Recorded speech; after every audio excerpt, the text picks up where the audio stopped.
So here's the power brake vacuum pump that I have, since I no longer have an engine to provide vacuum for me. It's a Hella UP28. This is the bracket it came with, which is from like a smart car or something. It doesn't really fit mine very well. So here's the cardboard aided design bracket that Dad made up today, which was then converted to a steel one. No real fuss there, just cut this template out and bend it. That fits really well, holding the pump like so. And then there's a couple studs that we've installed in the firewall to hold that up. And here's how that pump is held into the car.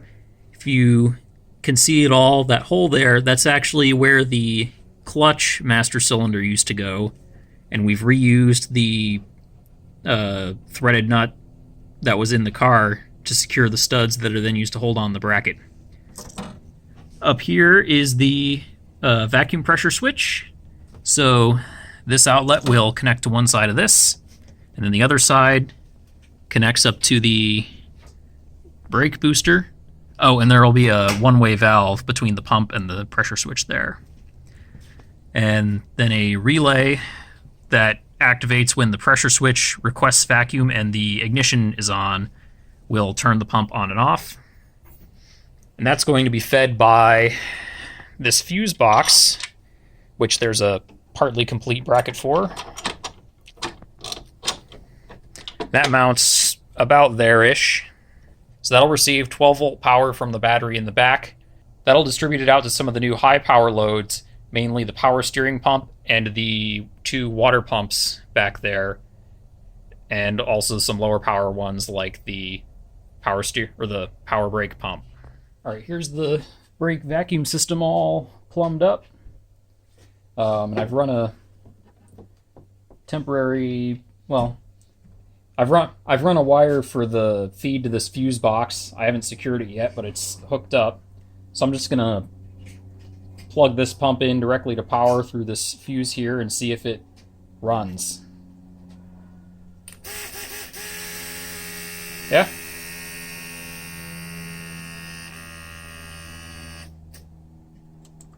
So now the question is, did that actually make the brakes do anything?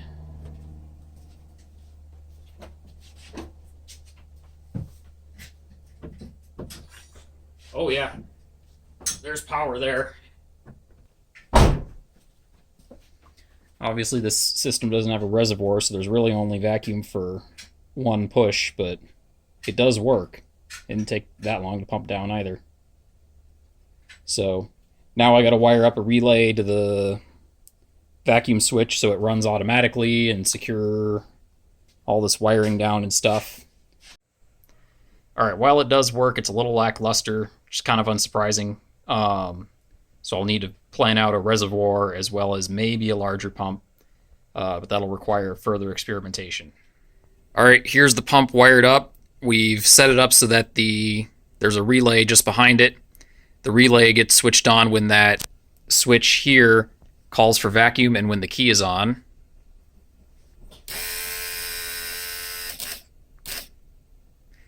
We've also gone ahead and bled the brakes so we can cycle that. The pump could be a little bit faster, but it seems adequate enough for now. This on and off clicking is the main annoying thing. We're guessing that it just needs more volume in the vacuum system to act, so that way it doesn't short cycle like that. So we'll work on a way to test whether or not that's actually the case. So if you look closely down here, you'll notice that the power steering lines have been actually affixed to the power steering valve there. And they run along next to the battery out here. So the return line and supply lines have been hooked up and tightened down. And then a line has been connected from the reservoir into the pump. So once the right hookup wire arrives to get this connected to the fuse panel, that'll go on, and we'll be able to test the power steering. Alright, so here's how the pump is wired up into power. So those kind of just go up through a bit of the bodywork, and there's a homemade grommet in there. Then that's connected through there, that self-tapper onto that ground point, and then into this fuse box. I've also added a bunch of wiring for the 2 water pumps. So there's power supply for each coming over here. I just need to put lugs on it. And over there is the signal wiring, which will eventually go into the car, into the pump controller. I'm also working on hooking up the battery charger a little bit. Battery charger slash 12-volt converter. So far, I've mostly just had this extended.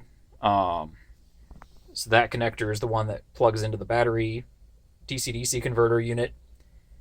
And that end will go onto the 12-volt battery. Also working on the charge port. The main problem with this right now is that this cable gland does not fit on this 10-3 cable that I've got. This diameter is too large, so that's not going to go in there. But this is just a plastic piece, so I can buy another cable gland and just drill that out a little bit and have one that'll fit. And then once that's done, this comes apart, and there's a few pieces that come out, and then you solder the 3 big wires and the 2 small wires onto these pins. And that lives inside the fuel door with a few bolts. So I've gone ahead and attached hose clamps to every single connection, as well as wired in the final connections for the different pumps and stuff. So now the time has come to start filling it with coolant. I've already put 1 gallon in there, and then this will be the second. For the time being, I'm just using straight distilled water. Eventually I'll be adding the same antifreeze stuff that Tesla uses to help prevent corrosion inside the drive unit and all that.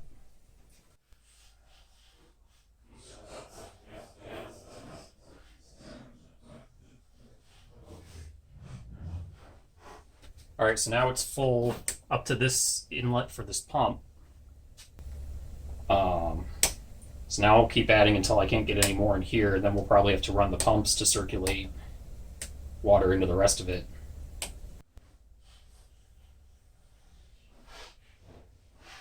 think that's all it's going to take for now. So I've put in the fuses for the pump controller and the motor water pump. And then we've installed this tube for venting and then a plug in the manifold. So I'm going to spin up the motor pump and see if that pushes more water into the system.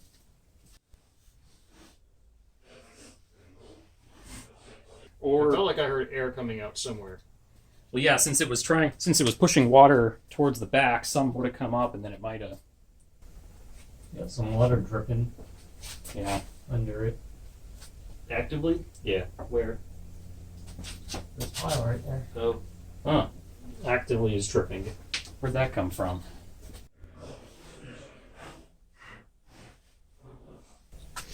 I still hear it. Yeah. I guess let's put some more water in. You think that thing's actually in there spinning? Yeah. Certainly sounds like it. So there's water at the very bottom of this thing. I'm not sure if that means there's actually... Right. It looks like these hoses are full. I don't see anything coming out of here, though. It's not pumping if it's... Well, it would be coming out of this one way over here. I don't know if you'd be able to see that without a mirror or taking this plug out. We're just going to get in water sprayed in our face. That changed the sound it's making. Put a little more water in there.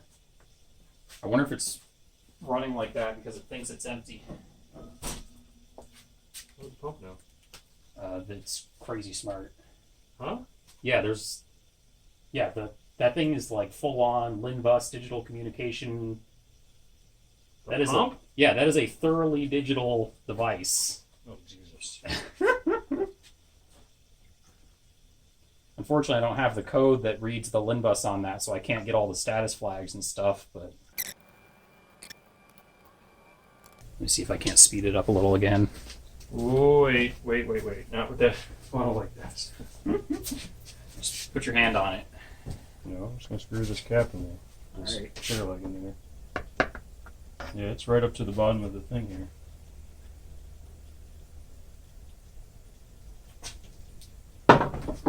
Alright, that should have sped it up a little bit. I didn't hear anything nothing different. It kind of started on its own there. Plus your controller was still telling it to do something. I don't see anything happening. Like there's no obvious bubbles or. Right.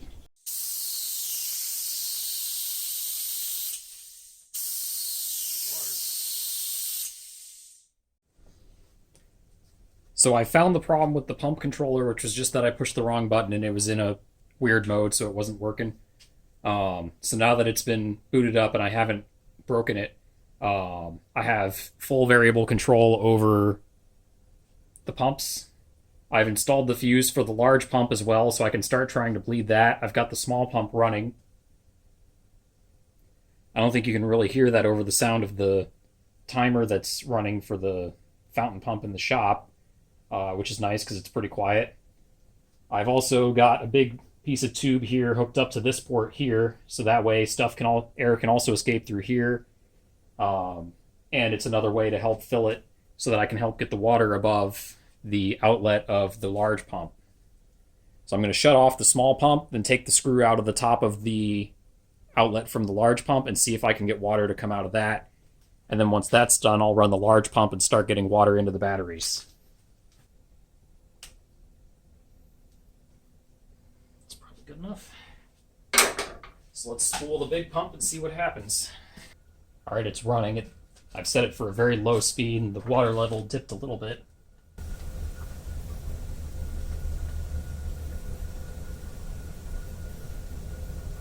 Sounds like it's not running completely wet.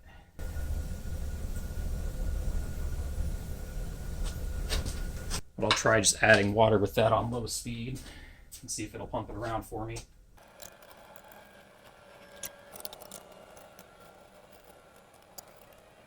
Run around to check for leaks. Ah, shit. There's water leaking out of a battery. There's a bunch of water right in that area. I gotta figure out where it's coming from. It could be from here.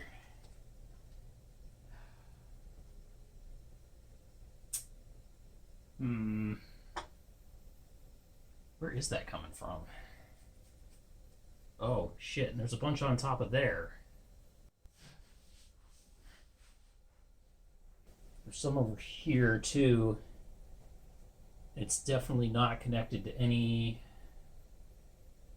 Oh, shit. If that's in the plate, that's going to be a big problem. Alright, well, I'm going to have to just take that apart tomorrow and see where that's coming from. Let it dry out a bit, shut the pump off, all that. So it looks like the leak is coming from right here. If you look close and have a good screen, you can see that there's actually quite some yellowing of the glue that went on. What's odd is that it happened right under where I had that bar there holding down the battery with a rubber strip to help cushion it and even out the force. But here and here are where the water is coming out, and that's where those two bars were. On this one, if I push on it with my fingernail, I can get kind of an alarming bit of flex where it seems like the glue has failed. The plan for now is to try to fix it in place by sucking out as much air as we can to create a vacuum, and then seeing if we can't get some JB Weld to get in there and see if that'll seal it up well enough to then repressurize it with the water pump. Hopefully that doesn't impact the other joints, but we'll see if this one was just particularly bad or if there's going to be big problems and big pain in my future with more failures. None of the inside ones failed, but I don't know if they had actual pressure on them yet, but we will find out. Status update, JB Weld has been applied in a bunch of different places. The big ones being these areas here where the rubber pushed down the plastic. And I've also done a little bit here. This still isn't perfect, but it'll be good enough for driving it up and down the street. I've also cut up the rubber into these short strips, so that way the bars are only pressing on the parts of the battery that are structural, rather than pressing on the cooling plates and on the plastic covers. That'll hopefully avoid further issues. So the plan now is to hook it all back up, fill it with as much water as I can. If these batteries don't seal perfectly, then I will just not run them very much. I don't think it's necessary for basic drive testing, and then I'll get that going.